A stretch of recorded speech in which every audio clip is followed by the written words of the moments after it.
여러분 반갑습니다.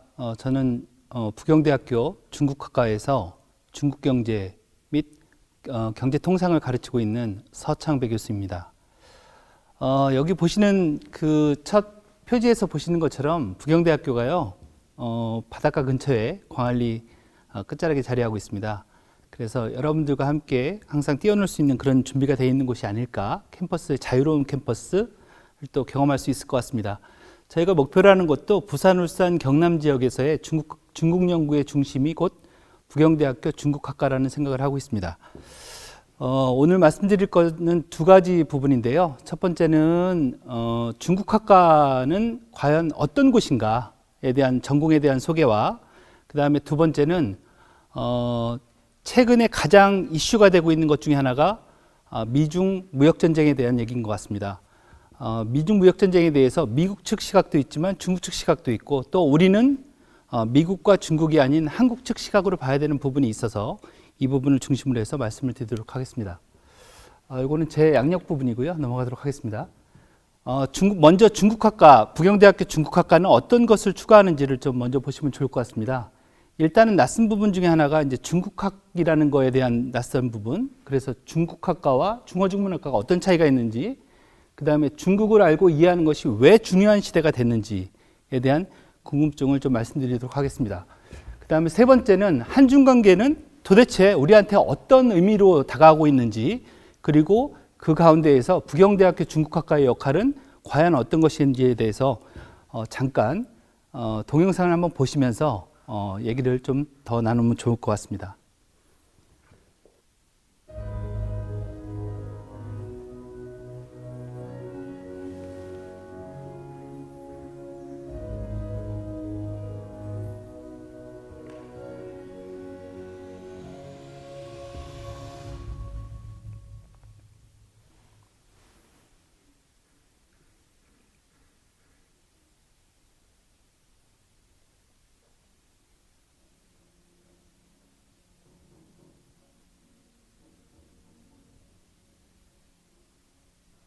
중국학과는 어문학만을 강조했던 중어중문학과와는 다르게 중국의 정치, 경제, 사회, 법, 문화 등 사회과학을 중심되어 중국어 등 인문과학을 함께하는 인문복합학과라고 할 수 있습니다.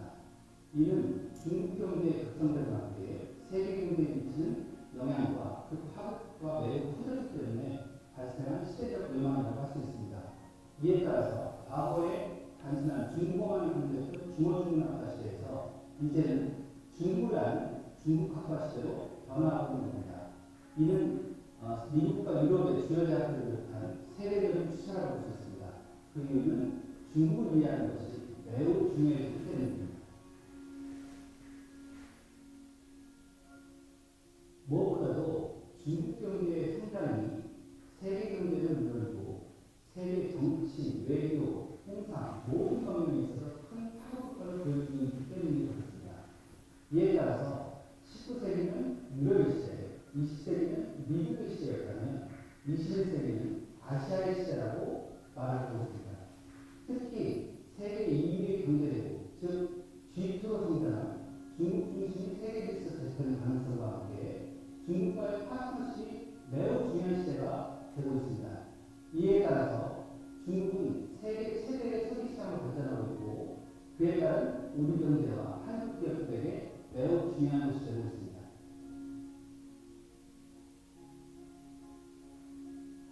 정치 안보적 면에서 한미 동맹이 매우 중요한 것처럼 경제 무역 경우에는 한미 문제가 매우 중요한 위치를 차지하고 있습니다. 한국에게 있어서 중국은 최대 수출국, 최대 무역 동맹지에 최대 무역 흑자국이기 때문에 한국 경제에 미치는 영향이 매우 큰 상태입니다. 이를 위해서 부경대학교 중국학과는 세계 도전, 즉 창조적 도전, 신년 도전, 우아한 도전을 통해 G2 중국을 넘어 세계를 향한 기초 전문가를 육성하고 있습니다.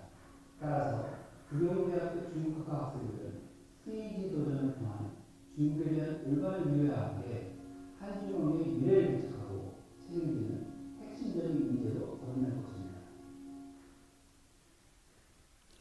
네, 보신 것처럼 과거에 있어서의 우리는 한국에 있어서의 중국 연구는 중국어를 강조하는 시대였습니다. 그런데 이제는 중국 경제의 성장 가능성과 그 다음에 세계 경제 속에서 세계 2위의 경제 대국으로 성장한 중국을 알아야지 곧 우리 경제가 살고 그리고 우리 기업들이 나아갈 수 있고 우리의 일자리 창출도 일정 부분 가능해졌기 때문에 그런 부분에서 중국어만 강조했던 옛날에 중어중문학과 시대에서 많은 부분이 중국학과 시대로 지금 바뀌고 있습니다. 이거는 뭐 한국만의 문제는 아니고 전 세계적으로 다 동일한 그 추세를 보이고 있는 것 같습니다. 특히 미국과 유럽의 주요 대학들은 대부분 다 이미 중국학과로 전환이 된 상태고요.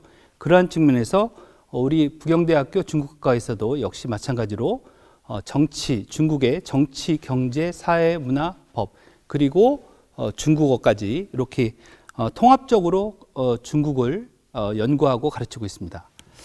그런 측면에서 이제 보여드리는 측면이 우리 그 부경대학교 중국학과의 교육과정을 보여드리는 부분들이고요. 아마 여러분들이 나중에 직접 찾아주신다면 입학 후에 이런 과정들을 통해서 기초적인 중국 전문가로 거듭날 거라고 생각을 하고 있습니다. 이제 우리 학과에 6분의 교수님이 계신데요. 전공들이 다 다릅니다. 저는 아까 말씀드린 것처럼 중국 경제 통상을 가르치고 있고요. WTO도 가르치고 있습니다. 그리고 그 정치학을 하신 분, 그 다음에 사회학을 하신 분이 2분 계시고 어문학을 하신 분이 2분 각각 계십니다. 이렇듯 종합적인 중국을 연구하고 배우는 배움터가 부경대학교 중국학과라고 생각을 하시면 좋을 것 같습니다. 요거는 홈페이지하고 페이스북을 통해서도 또 학생들과 학생회 간에 또 소통을 하고 있습니다. 그래서 좀 더 자세한 자료들은 홈페이지와 페이스북을 활용하시면 좋을 것 같습니다. 다음으로는 이제 제가 오늘 말씀드리려고 하는 미중 무역 전쟁이 과연 무엇이냐, 그리고 왜 미중 무역 전쟁 때문에 계속해서 모든 뉴스에 매일같이 나오는 게 이 얘기일까? 또 최근에 미국 대통령 선거가 끝나고 나서 계속해서 반복적으로 나오는 게 과연 미중 관계는 어떨 것이냐, 바이든 정부는 미중 관계를 트럼프 정부와 다른 포지션을 취할 것이냐, 그거에 따라서 한국 경제는 어떤 영향을 받을 것이냐에 대한 많은 뉴스들이 쏟아지고 있습니다. 그만큼 세계 경제에 미치는 영향이 크기 때문에 그런 것이 아닐까라는 생각이 들고 있습니다. 가장 중요한 이유 중에서 왜 우리가 주목하는지 가장 큰 거는 미국과 중국 경제가 차지하는, 세계 경제가 차지하는 전반적인 GDP 규모, 그 다음에 무역의 규모가 다른 어느 나라보다도 굉장히 큰 규모를 차지하고 비중을 차지하고 있기 때문에 그 미국과 중국 간의 갈등이 세계 경제에 미치는 영향도 굉장히 크다는 점 때문에 그렇습니다.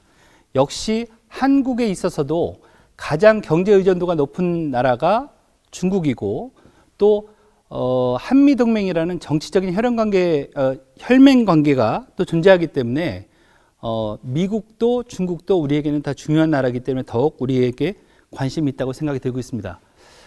이미 많은 그 전망 보고서나 여러 가지 그 경제 보고서에서는 이미 오래전부터 미중 통상 마찰 내지는 미중 통상 무역 전쟁에 대해서 이미 여러 번 그 수년 전서부터 예견을 해왔고요.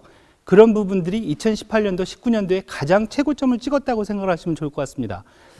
이 화면에서는 제일 재밌는 것 중에 하나는 오른쪽 하단에 있는 화면이 그 사진이 일러스트가 아닐까라는 생각이 들고 있습니다. 뭐냐면 롤러코스터를 타면 항상 떨어지고 난 다음에는 그렇게 무섭지 않습니다. 후련하기도 하고요.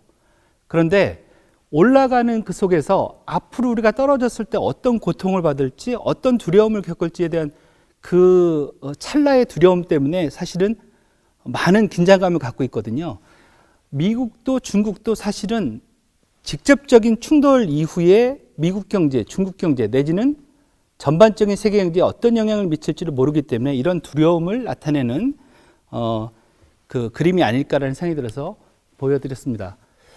최근 들어서 많은 곳에서 얘기 나오는 것 중에 하나가 과연 미국은 세계 경제의 선이냐 악이냐, 에인젤이냐 데블이냐를 갖고 계속해서 얘기하고 있고요. 그 중에 하나가 과거에 트럼프 대통령과 G7 국가들이 모였을 때 요 대치점을 보여주는 요 사진 한 장이 가장 크게 보여주는 것이 아닐까라는 생각이 들고 있습니다. 왜 미국과 중국이 이렇게 뚜렷하게 그 갈등을 시작했을까요? 가장 큰 것 중에 하나는 트럼프 정부가 들어서고 나서 Make Great American Again이라는 위대한 미국의 재부흥을 주장을 했고, 또 반면에 중국도 과거처럼 도광양해라고 해서 뭔가 직접적으로 큰 성장을 하기 전까지는 우리는 숨어 있겠다. 그래서 조금은 낮은 자세로 있겠다라는 그런 전략에서 시진핑 정부가 들어서고 나서부터는 적극적인 대외 전략을 펴고 있고요. 그게 우리가 소위 말하는 중고몽이라고 하는 차이나 드림, 중국의 꿈을 갖다가 얘기하면서 중화주의의 부흥을 얘기하고 있어서 이런 두 가지 패권 경쟁이 부딪혔다라고 보시면 좋을 것 같습니다. 우리가 최근에 뉴스에서 많이 본 것 중에 하나가 화웨이에 대한 정책들, 특히 화웨이 제품을 쓰지 말라는 거, 5G와 관련해서 화웨이 통신망을 활용하지 말라는 그런 얘기들을 미국 정부로부터 많이 들었었습니다. 그래서 그거를 수용하는 나라와 또 그 배척점에 있는 나라들이 막 경쟁하는 모습들이 있었고요. 또 가장 최근에는 이 틱톡과 관련된 그런 부분들도 있었습니다. 이런 많은 부분에서 첨예하게 갈등을 하고 있다라고 보시면 좋을 것 같습니다. 2050년에 과연 그래서 미국이냐 중국이냐 슈퍼파워가 어느 쪽이 될 것이냐에 대한 관심들을 많이 갖고 있습니다. 그래서 디베이트가 열린 적이 있었는데요. 토론이. 그래서 토론 전에 사전에 조사했을 때는 그래도 역시 미국이 여전히 슈퍼파워를 유지할 것이다라는 의견이 컸었는데, 토론 이후에는 월등하게 중국이 2050년이 되면 슈퍼파워가 될 거라는 얘기들을 많이 하고 있습니다. 그만큼 중국 경제의 영향과 중국의 기타 부분에 대한 영향력이 커졌다고 보시면 좋을 것 같습니다.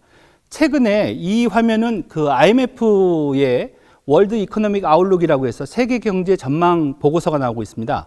그 10월치 올해 2020년 10월에 나온 전망 보고서인데, 여기에서 보시면 사진 세계 지도에서 색깔이 짙은 부분이 대부분 마이너스 경제가 굉장히 심각한 곳입니다.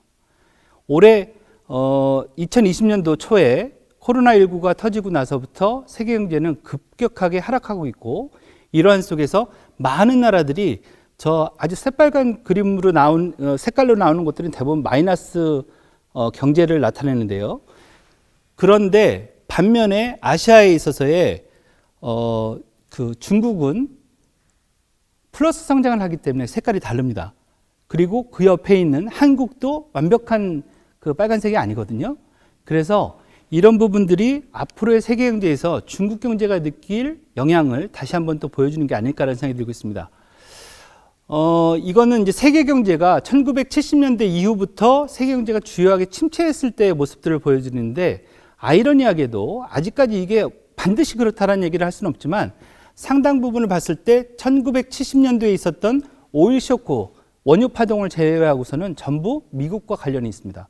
물론 원유 파동 부분에 있어서 일정 부분 간접적인 영향이 있었습니다만, 직접적으로 세계 경기 침체를 가져온 것이 90년대 초반에 미국 경기 침체, 그 다음에 우리가 옆에 이웃하고 있는 일본이 잃어버린 30년이라고 해서 굉장히 고통스러운 경제 하강기를 맞이했는데, 이것이 1985년도에 있었던 미국과 합의했던 플라자 합의가 결정적인 요인이었다는 얘기를 하고 있고, 또 한 가지 한국에서 많이 나오는 뉴스 중에는 부동산 얘기가 나오고 있는데, 그 플라자 합의, 85년도 플라자 합의 이후에 일본 경제에 엔고가 생기고 환율 문제가, 그리고 부동산 거품이 꺼지면서 급격하게 일본 경제가 마이너스 경제 내지는 정체된 상태에 잃어버린 30년을 맞고 있다는 것을 여실히 보여주고 있습니다. 2002년도 그 2000년대 초반에 한국도 있었습니다만 IT 버블도 역시 미국발 IT 버블이었고요. 그리고 우리가 가장 최근에 맞이했고 가장 잘 알고 있는 2008년도 글로벌 금융위기도 미국발 서브프라임 모기지 사태에서 비롯되었다는 점을 놓고 볼 때 미국이 과연 세계 경제에서 정말 지금까지 우리가 알고 있는 것처럼 선한 존재냐 악한 존재냐를 다시 한번 검증을 해봐야 되는 시간이 되지 않았을까라는 생각이 들고 있습니다.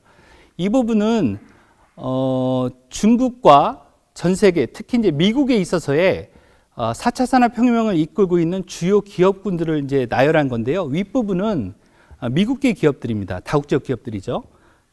F는 페이스북, A는 아마존, N은 지금 코로나19 이후에 많이 성장한 넷플릭스, 그 다음에 G는 구글, T는 테슬라입니다. 전기자동차 시장을 앞서 그러니까 장악하고 있는 기업 중에 하나죠. 그 다음에 밑에 있는 중국 기업은 화웨이, A는 알리바바, T는 텐센트. 전 세계 게임 시장에서, 온라인 게임 시장에서 가장 큰 기업 중에 하나입니다. 시장 비중을 갖고 있는. B는 바이두. 구글과 바이두는 공통점이 뭐냐면 자율주행과 관련이 있습니다. 그 다음에 D는 DJI, 남성분들이 특히 좋아하는 드론과 관련해서 전 세계 시장에서 70에서 75%를 저 DJI 드론이 장악하고 있는 부분도 재밌는 부분 중에 하나가 아닐까라는 생각이 들고 있습니다.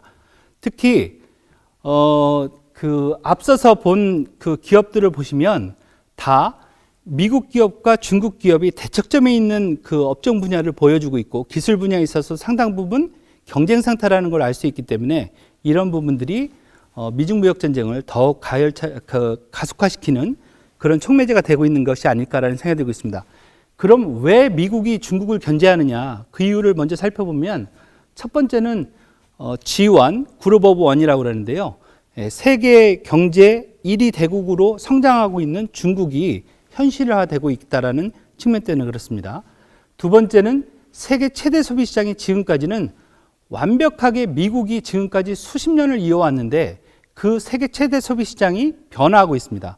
미국에서 중국으로.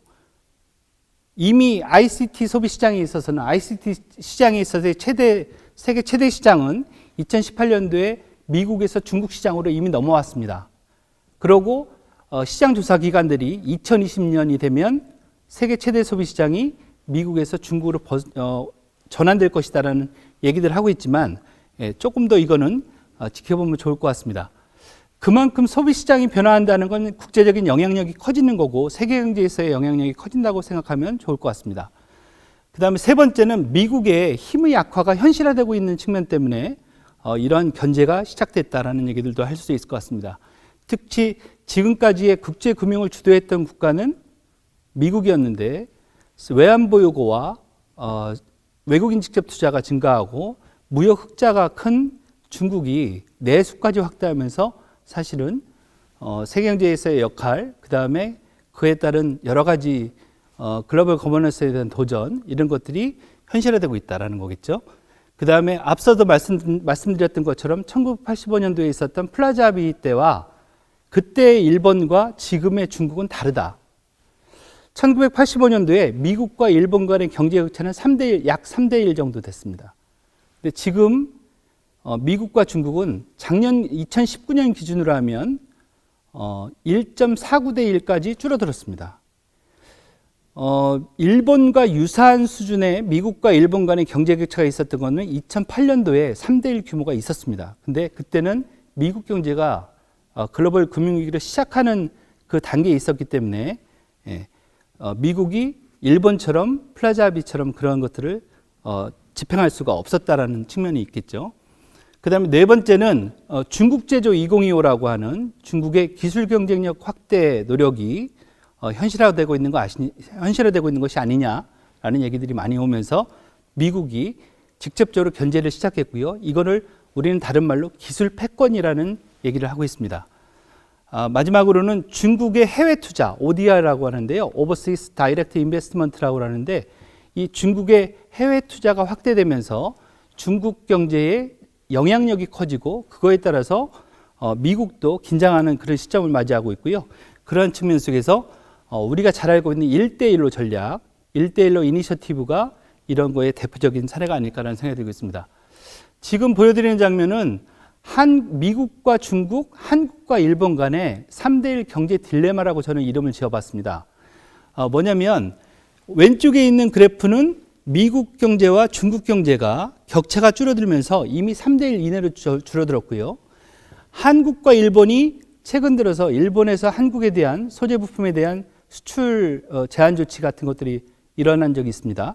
그런 부분들이 왜 일어날까? 직접적으로는 한국과 일본 경제가 격차가 줄어들었고 이미 3대1에 근접하고 있기 때문에 일본 경제도 역시 긴장하고 있다는 측면을 살펴보면 좋을 것 같습니다. 이 부분은 중국 경제의 진화를 제가 한번 그려본 건데요. 과거에 우리가 알고 있는 중국은 세계의 공장이요, 세계의 생산기지라고 하는 메이드 인 차이나 시대였습니다. 그랬다가 중국 경제와 함께 신흥경제 네 나라가 성장하면서 브릭스라는 표현이 2003년도에 등장을 합니다. 브라질, 러시아, 인디아, 차이나.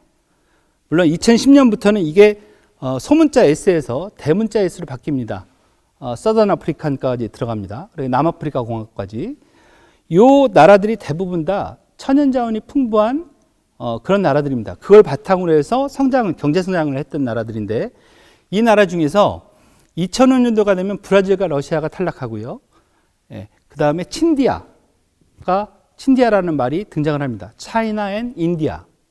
그랬다가 바로 2006년서부터는 G2 내지는 치메리카 또는 차이메리카라는 미국과 중국 관계로 급격하게 성장하는 그런 모습을 보여줍니다.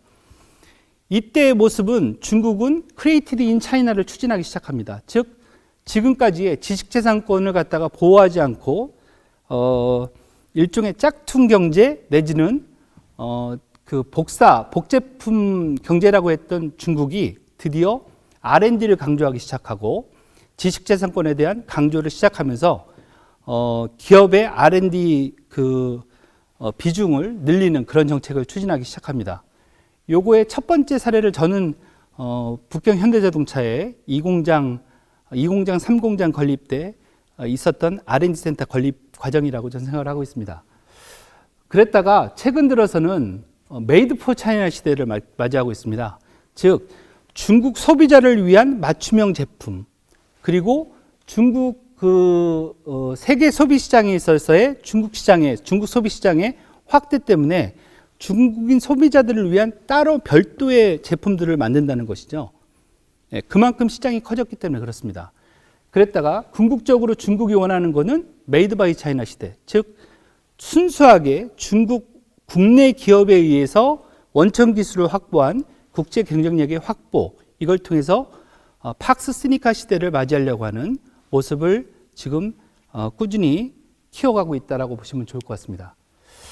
요거는 미국과 중국 간의 무역 수지 격차인데요. 예, 위에 있는 부분은 그래프는 미국 정부가 발표한 중국으로부터의 무역 적자 규모고, 밑에 있는 꺾은선 그래프는 중국 정부가 미국으로부터 받는다는 무역 흑자 규모입니다. 이 차액이 대략 1,000억 달러가 되고 있습니다. 근데 아이러니한 거는 2008년도에 트럼프 정부가 그렇게 미국과의 무역 전쟁을 하면서 강한 그 압력을 가했다고 하는데 오히려 무역 흑자가 더 늘어났고 무역 적자가 더 확대가 된 거죠. 미국한테는. 그러면서 이 규모가 커졌다는 것도 재미있게 보시면 좋을 것 같고, 다만 아이러니한 거는 과연 중국에서 수출하는, 미국으로 수출하는 거나 또는 세계로 수출하는 거에 모든 부분을 중국 기업이 담당한다고 생각하면 좀 오산인 것 같습니다. 이 부분은 중국의 총 수출에서 외자 기업이 차지하는 비중인데요. 물론 과거에는 2005년까지만 하더라도 거의 60% 정도는 중국에서니까 100개를 수출하면 60개는 중국 기업이 아니라 외국 기업이 중국에서 생산해서 수출하는 거였습니다. 최근에 많이 낮아졌다고는 하지만 아직까지도 42% 정도를 차지하고 있기 때문에 정확하게 아까 그 무역 적자의 모든 부분을 중국 기업이 담당한다고 생각하면 오산이지 않을까라는 생각이 들고 있습니다. 또 하나는 이거는 미국에서 무역 적자를 버는 부분 중에서 과연 이 구조를 바꿀 수 있느냐 없느냐를 살펴볼 수 있는 그래프 중에 하나인데요. 예, 미국에서 주로 적자 보는 부분 중에 하나가 소비재도 있지만 자본재와 중간재가 증가하고 있다는 측면입니다. 그래서 최근에 트럼프 대통령이 얘기했던 것 중에 하나가 글로벌 밸류 체인을 바꾸자. 그래서 중국이 아닌 다른 곳에서, 즉 영내 리저널 밸류 체인으로 바꾸자라는 표현들이 나오는 것 중에 하나도 바로 이런 부분 때문에 그렇습니다. 이거는 GDP 대비해서 제조업 비중인데요. 미국이 11.2%인데 전체 GDP에서 제조업이 차지하는 비중이, 중국은 29.3%로서 주요국 중에서는 가장 높게 나타나고 있는 모습을 볼 수 있고요. 다만 미국 경제는 이미 제조업으로 먹고 사는 경제가 아니고 서비스 산업을 근간으로 하는 경제라는 측면들을 이 그래프를 통해서 쉽게 볼 수 있습니다. 반면에 중국 경제에서는 서비스 산업이 차지하는 비중이 낮겠죠. 그만큼 포커스가 다르다는 생각을 하면 좋을 것 같습니다. 그러니까 미국이 생각하는 것과 중국이 생각하는 게, 그래서 미국 GDP 대비 상품 또는 서비스 산업과 관련된 부가가치 비중도 보시면 상품이 차지하는 부분은, 제조업이 차지하는 부분은 굉장히 낮고요. 거의 5분의 1 정도 수준밖에 안 되고 서비스 산업이 거의 대부분을 차지하는 걸 보실 수 있습니다. 이런 가운데 미국과 중국이 본격적으로 경쟁을 시작한 거는 2014년도 말부터 본격적인 경쟁이 시작됐다고 저는 생각을 하고 있습니다. 물론 그전에도 미국과 중국이 계속해서 경쟁을 해왔죠. 그렇지만 표면적으로 드러날 정도로 서로 직접적인 견제를 시작하는 거는 2014년도 말부터가 아닐까라는 생각이 들고 있습니다. 가장 큰 이유 중에 하나는 첫 번째가 AIIB, 즉 아시아 인프라 투자은행이라고 하는 그 중국이 추진한 국제금융기구의 출범과 함께 미국은 견제를 시작했고, 일본 옆에 있는 일본도 ADB를 갖고 있기 때문에, 아시아 개발은행을 갖고 있기 때문에 그 부분에서 반대를 많이 했습니다. 그래서 한국도 이 부분에서 들어가야 되는지 말아야 되는지 고민들을 했었고, 그 가운데 영국이, 다른 나라들이 주저하는 사이에 미국의 가장 우방이라고 하는 영국이 들어가면서 프랑스, 독일, 이탈리아가 와르르 들어가기 시작합니다. 그러면서 AIIB가 성공적인 런칭을 하게 됐고요. 두 번째는 2014년도 말에 있었던 2014년도 말부터 실질적으로는 2015년도 9월 달에 있을 미국의 금리 인상과 관련해서 과연 미국이 금리 인상을 하기 때문에 세계에 흩어져 있는 자본들을 미국으로, 달러 자본을 미국으로 끌고 가는 역할들을 미국이 미리 시작을 했었거든요. 그런 가운데 중국 증시의 급격한 상승과 급격한 하락을 통해서 일정 부분 중국 금융시장을 흔드는 모습을 보여주려고 했는데 이게 실제적으로는 잘 안 됐습니다. 미국 경제의 성장률이 생각 예상치보다 낮았다는 부분도 있고, 또 하나는 중국이 위안화 평가절하라고 해서 가치를 떨어뜨리면서 오히려 선제적인 방어 전략을 쓰면서 역시 이 부분도 미국에 대해서 중국이 우세성을 보인 게 아닐까라는 생각이 들고 있습니다. 세 번째 그 직접적인 경쟁은 북한 핵 문제와 관련해서 미국과 중국 간의 신경전이 있었는데, 이건 아직은 진행형 단계이기 때문에 어느 쪽이 더 우세하다고 보기는 좀 힘들 것 같습니다. 그리고 네 번째 있었던 거는 이제 우리가 많이 관심을 보고 있는 기술 경쟁과 관련된 중국 제조 2025를 둘러싼 기술 경쟁인데, 역시 이 부분도 진행형 상태이기 때문에 앞으로 어떤 부분이 더 미국이 이길지 중국이 이길지를 재미있게 지켜보면 좋겠다는 생각이 들고 있습니다. 지금 보시는 미국 금리, 기준금리 문제하고 요거는 이제 따로 또 좀 더 자세하게 한 부분만 또 따로 뺐거든요. 이 부분이랑 위안화 환율 그 평가 절하 추이, 이런 것들은 뒷부분에 다시 한번 말씀을 드리면서 미중 간의 이런 금융적인 부분에서도, 금융 자본시장과 관련해서도 어떤 경쟁이 일어나는지를 말씀드리겠습니다. 앞서서 말씀드린 것처럼 미국과 중국 간의 경제 격차가 급격하게 줄어들고 있습니다. 20년 전만 하더라도 미국과 중국 간의 경제 격차는 9대1 규모였는데 지금은 1.49대 1까지 급격하게 줄었고요. 올해 코로나19가 되면서 미국 경제가 마이너스 경제, 대략 IMF에서는 10월달 2020년 10월 전망치에서는 마이너스 4%대를 예상하고 있고, 중국은 반면에 플러스 1%를 예상하고 있기 때문에 그 격차가 더 좁아질 거라는 얘기들을 많이 얘기하고 있습니다.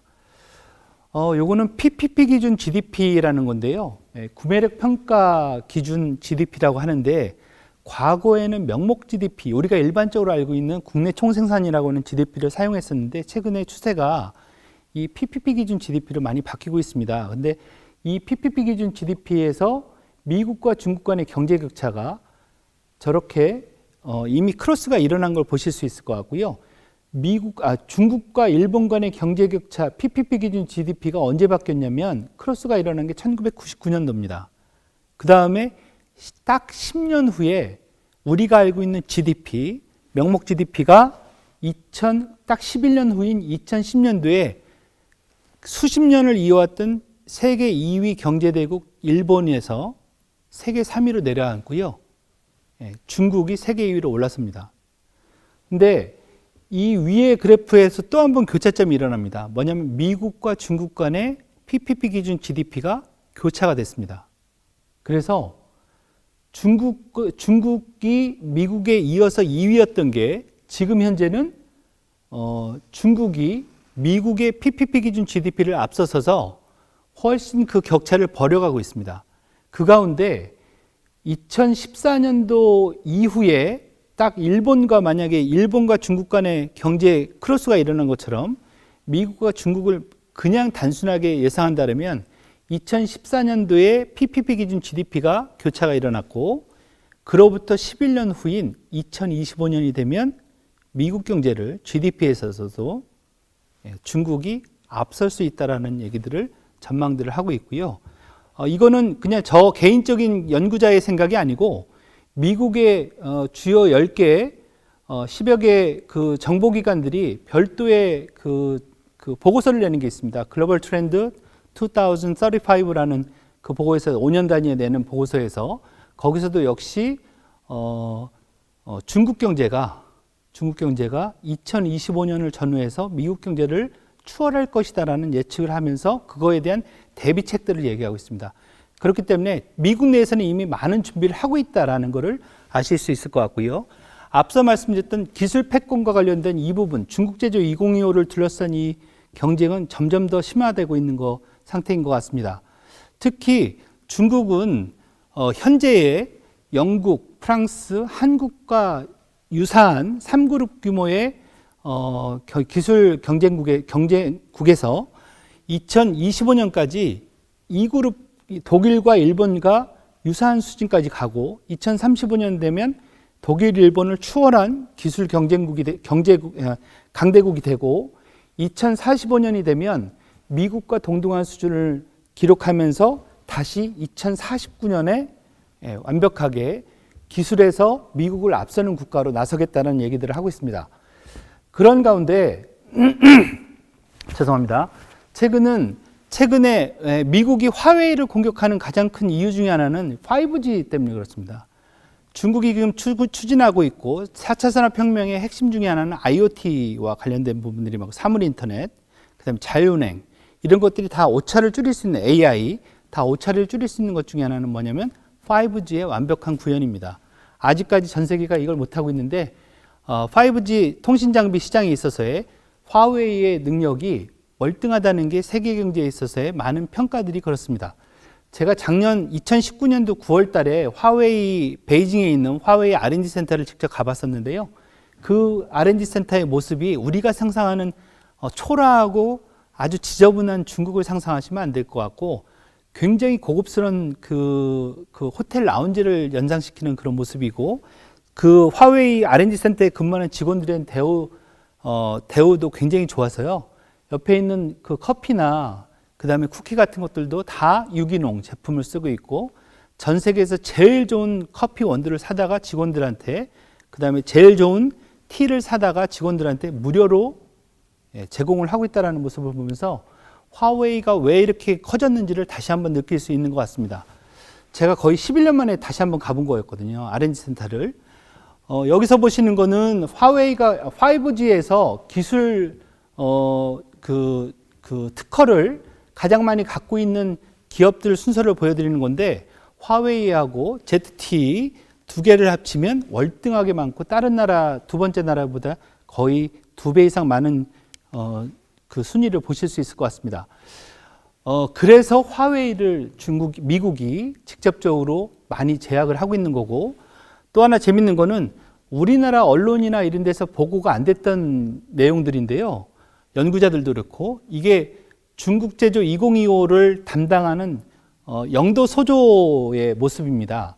영도 소조가 중국에서는 가장 핵심적인 정책, 국가 전략을 할 때 반드시 영도 소조를 설립하게 되어 있습니다. 그만큼 중요도가 있고 없고를 판단하는 게 영도 소조인데 우리말로 표현하면 태스크포스 팀이라고 생각하시면 좋을 것 같습니다. TF팀. 여기서 보시면 밑에 국방과학 기술공업국이 같이 참여를 하고 있고요.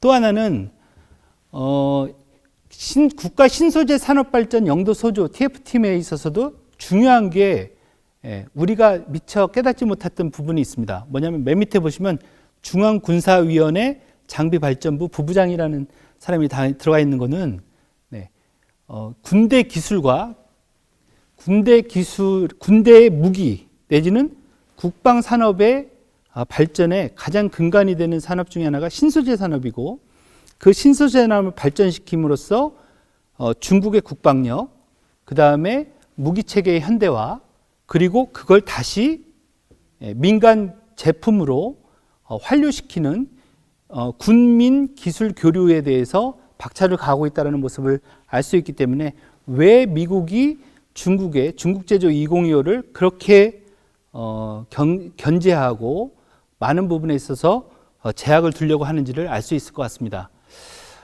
미국과 중국 간의 경제전쟁은 이미 이제 시작이 됐지만 오늘 내일 끝날 만한 일은 아닙니다. 이제 시작이라는 평가들이 많고 저도 역시 그렇게 생각하고 앞으로 향후 20년 내지는 30년 이상 계속 지속될 거라는 얘기들을 많이 하고 있습니다.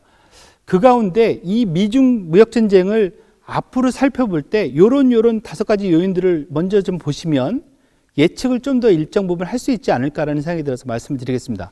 첫 번째, 근데 결론부터 말씀드리면 항상 미국과 중국의 무역전쟁은 상반년도에서는 치열하게 싸웠지만 9월을 기준으로 해서 9월 이후부터는 계속해서 화해를 냈습니다. 단 2018년도만 그렇지 않았습니다. 그래서 앞으로의 2019년도, 작년에는 또 그렇게 했거든요. 그러니까 상반년도에는 으르렁드렁 싸우고 하반기에 가면 서로 화해하고 협력하는 모습을 항상 취했기 때문에 그런 예측들을 일정 부분 할 필요가 있다. 첫 번째 가장 중요한 시나리오 중에 하나는 뭐냐면 미국과 중국의 국내 경제가 얼마나 안정성을 띠느냐가 중요합니다. 두 번째는 매년 9월에 FOMC라고 해서 미국의 환율을 금리를 결정하는 공개 시장 조사위원회, 거기서 하는 FOMC에서 하는 그 금리 인상 여부가 또 하나 중요합니다. 왜냐하면 9월의 금리 인상이 미국 경제가 상반년도에 잘했느냐 못했느냐를 결정짓는 거기 때문에 중요합니다.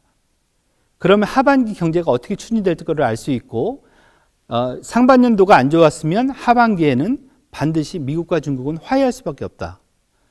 12월 그 경제 전망이 중요했던 건 딱 2018년도 한 번이었습니다. 그 다음에 세 번째는 현재 이제 다소 소강 상태에 있지만 미국과 북한 간의 정상회담 결과가 앞으로 어떻게 계속 추진되느냐가 또 중요할 것 같고, 네 번째는 최근에 끝났습니다만 미국 대통령 선거, 올해 2020년도에 미국 대통령 선거에 따른 차기 대통령의 경제 정책이 또 한 번 중요할 것 같습니다. 다섯 번째는 이게 저는 가장 핵심적인 사항이라고 생각하는데, 미국 경제와 중국 경제의 이 둘 간의 경쟁이 얼마나 큰 악영향을 주느냐가 굉장히 중요할 것 같습니다. 이 악영향이 미국 경제도 사실은 아직은 계속해서 순항을 해야 되고, 근데 다시 꺾인 상태죠. 그리고 중국 경제도 실업률을 낮추고 중국 경제가 지속 가능한 성장을 가져올게 하려고 한다면 계속해서 일정 부분의 플러스 성장을 해야 되기 때문에 이 부분이 굉장히 중요하다고 생각을 하고 있습니다.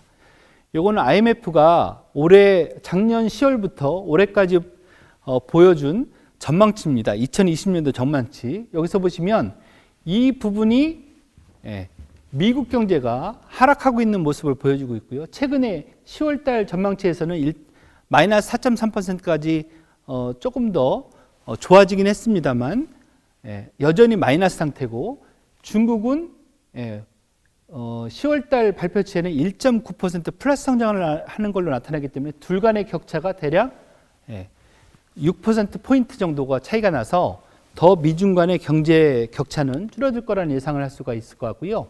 이거는 OECD에서 올해 9월 달, 2020년도 9월 달에 발표한 자료인데, 원래 작년 11월 달 전망치는 저 위에 있는 선처럼 굉장히 순항하는 모습이었습니다. 근데 코로나19가 터지고 나서 최근에 급감을 했고, 그 급감한 모습이 시나리오가 지금 현재는 중간선을 보여주고 있지만 좀 더 좋은 시나리오 내지는 최악의 시나리오 간다면 다른 모습이겠지만 여전히 작년에 예상한 것보다는 훨씬 낫다라는 것을 보여주고 있습니다. 그 가운데 2025년까지 한국, 미국, 중국, 일본의 경제 성장률 전망치거든요.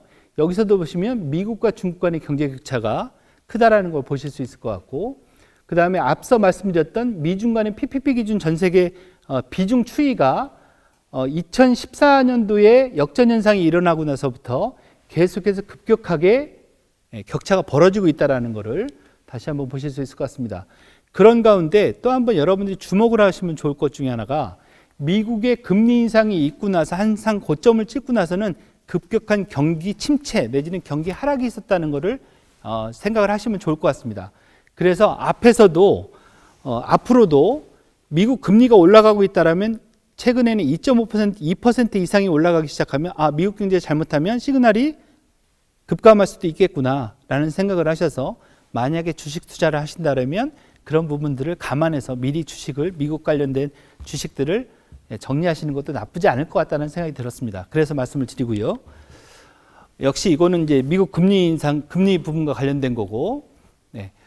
또 하나 재밌는 것 중에 하나는요, 결론 부분과 이제 근접하고 있는데, 세계 탑 20 기업 중에서 2013년도 대비해서 중국 기업들이 약진을 하고 있고, 반대로 미국 기업들은 2개 기업 정도만 증가했다라는 부분들, 이런 부분들도 미국과 중국 간의 격차가 좁아지고 있다라는 방증이 될 수 있을 것 같고요.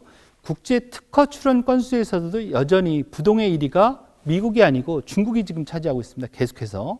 그래서 그만큼 혁신을 많이 일으키고 있는 게 중국 경제라는 얘기들을 많이 하고 있습니다. 그래서 앞서 말씀드린 것처럼 2018년도에 이미 세계 최대 ICT 시장은 중국 시장이 됐고 2020년이 되면 세계 최대 소비 시장이 미국 시장에서 중국 시장으로 넘어온다는 얘기를 하고 있습니다. 아마 2020년을 지나면서 과연 이게 실현될지를 다시 한번 지켜보시면 좋을 것 같고요.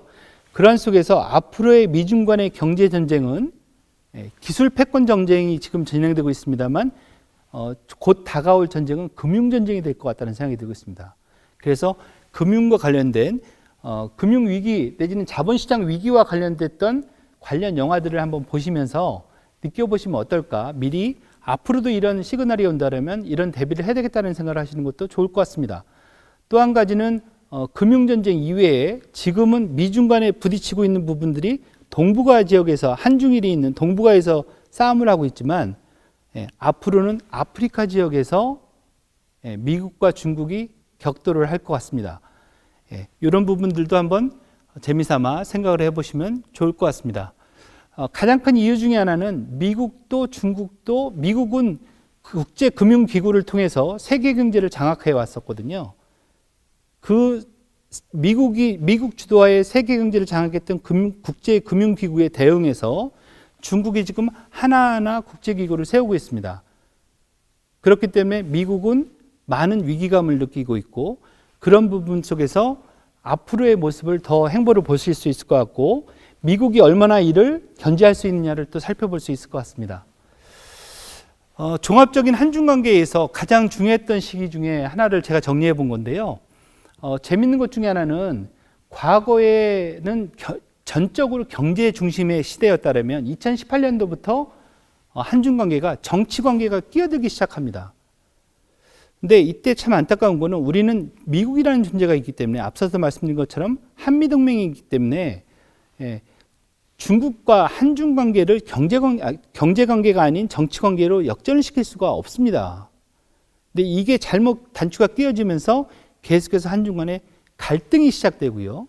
그 갈등 속에서 최근에 와서는 이제는 그 문제를 풀어야 되는데 미국과 중국이 본격적인 경제 전쟁을 시작했기 때문에 무역 전쟁을 시작했기 때문에 오히려 한국한테 미국도 미국 편을 들기를 중국도 중국 편을 들기를 하는 선택의 강요 시대가 도래했다. 그래서 우리가 좀 더 좋은 생각을 해야 될 것 같다는 생각이 들고 그러한 속에서는 한미 관계나 한중 관계를 생각하는 패러다임이 좀 전환이 필요하다는 생각이 들고 있습니다. 기본적으로 한미 관계는 정치, 안보 관계가 중요한 관계이기 때문에 앞으로도 그 관계를 부정할 수는 없는 것 같습니다. 단 경제 통상적인 측면에 있어서는 한중 관계가 굉장히 중요한 관계로 변화가 됐기 때문에 한국이 중국에 대한 수출 의존도 홍콩까지 포함한다면 대략 32%를 차지하고 있습니다. 한국이 전 세계에 수출하는 거에서. 그렇다면 경제 통상 부분에 있어서는 미국 시장, 미국과의 경제 관계를 이미 넘어섰거든요. 그렇기 때문에 이 부분을 잘 합리적으로 해결하는 부분이 필요하지 않을까? 그런 부분 때문에 한미 관계, 한중 관계에 대한 패러다임을 바꿔야 되는, 전환해야 되는 시기를 맞이했다.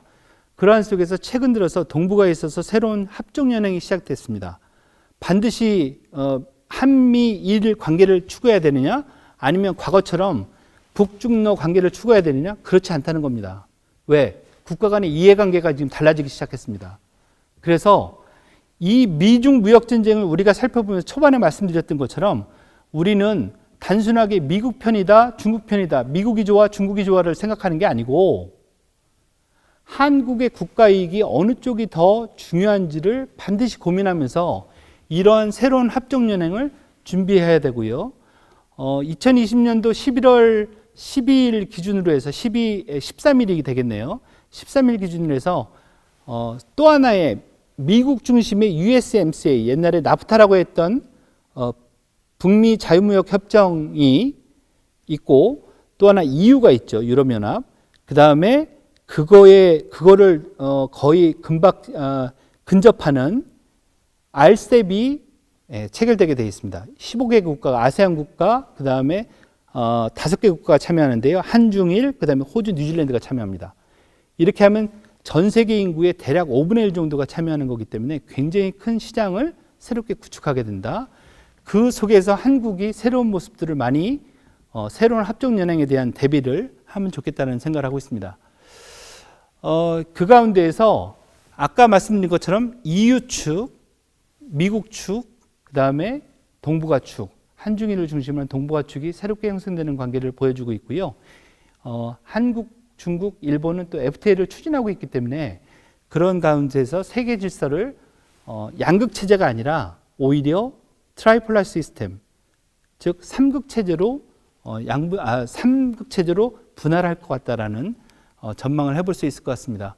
앞서 말씀드린 것처럼 우리는 반드시 국익 차원에서 미중 관계를 봐야 되고요. 앞으로 우리가 내지는 좀 더 우호적으로 살아야 되는 국가는 미국이다 중국이다가 아니라 한국의 국가 이익을 누가 많이 주는 국가이냐를 보고 선택을 하는 게 좋을 것 같습니다. 국제관계 속에서는 영원한 적도 영원한 우방도 없다라는 얘기를 누누이 하고 있습니다.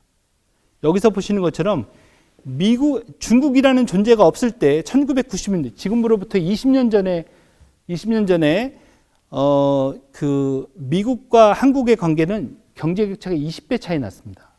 지금은 12배로 줄었습니다.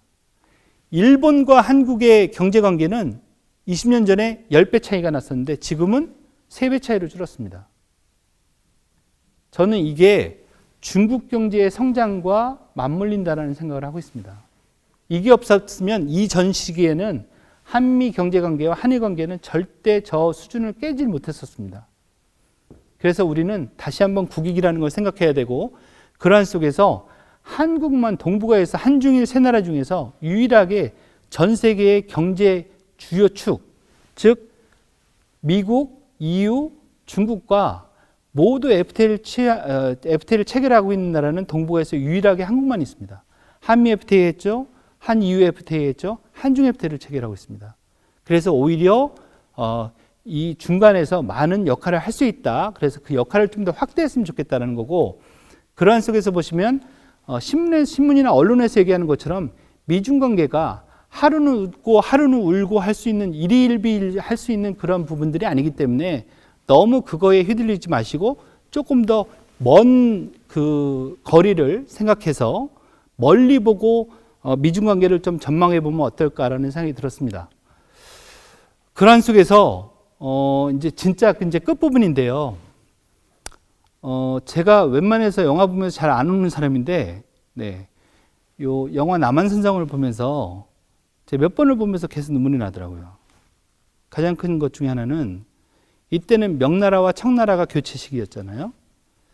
지금 미국, 중국 간의 이런 패권 경쟁을 보면서 경제 전쟁을 보면서 한국에게 선택을 강요하고 있고 그 모습이 마치 과거의 조선시대의 명청 교체기와하고 똑같은 게 아닐까라는 생각이 들었습니다.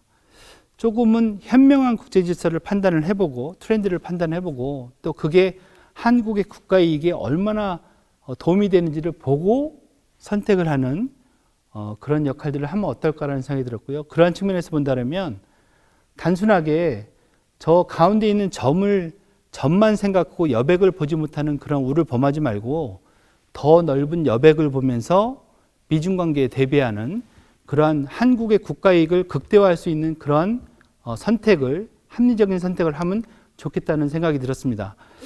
그러한 속에서 제가 마지막으로 한 번 더 말씀드리고 싶은 거는 중국을 알아야 되는 이유, 가장 큰 건 그겁니다.